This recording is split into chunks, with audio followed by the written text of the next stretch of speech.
Baik, di sini saya akan membahas materi untuk memenuhi tugas mata kuliah pengantar pendidikan yang diasuh oleh dosen pengasuh Bapak Antonius Setban, SPD MPD. Baik teman-teman, di sini saya akan membahas 4 pokok materi. Yang pertama mengenai inovasi pendidikan.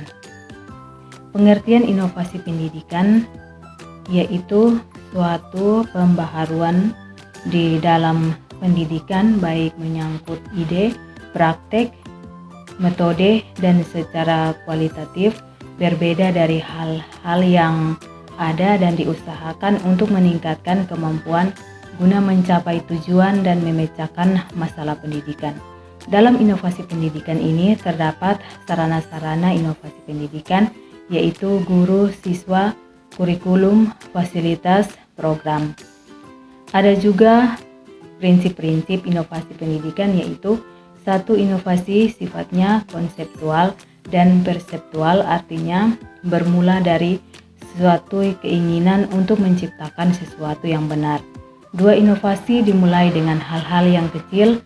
Dan yang ketiga, inovasi diarahkan kepada kepemimpinan. Baik teman-teman, pada materi yang kedua mengenai merdeka belajar. Pengertian merdeka belajar berbasis kompetensi.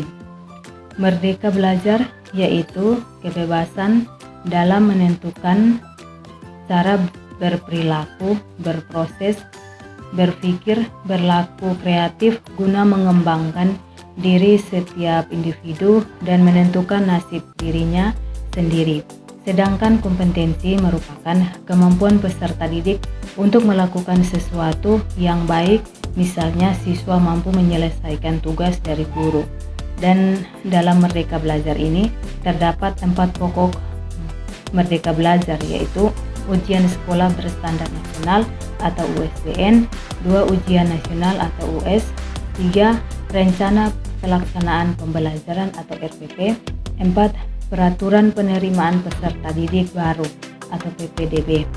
Landasan terbentuknya merdeka belajar ini, merdeka belajar yang berbasis kompetensi diperlukan, yaitu kebebasan anak-anak dalam berinovasi, tidak terpaku pada aturan-aturan yang mengikat pikiran kritis.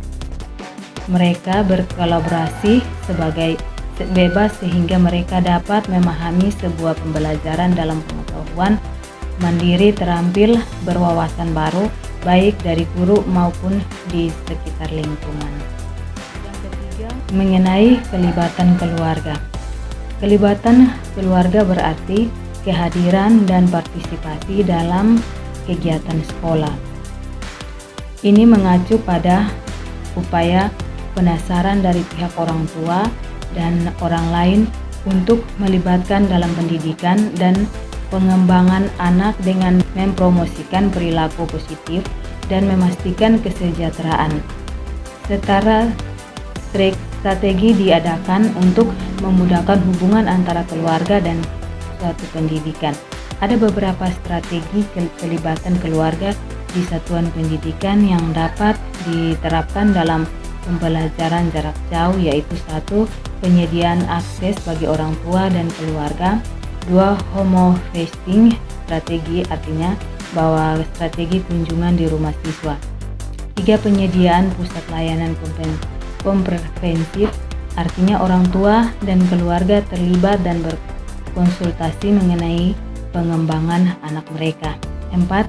Strategi generasi silang, artinya bahwa guru akan melihat dari kemampuan sosial orang tua itu mampu membimbing anak mereka atau tidak mampu membimbing anak mereka.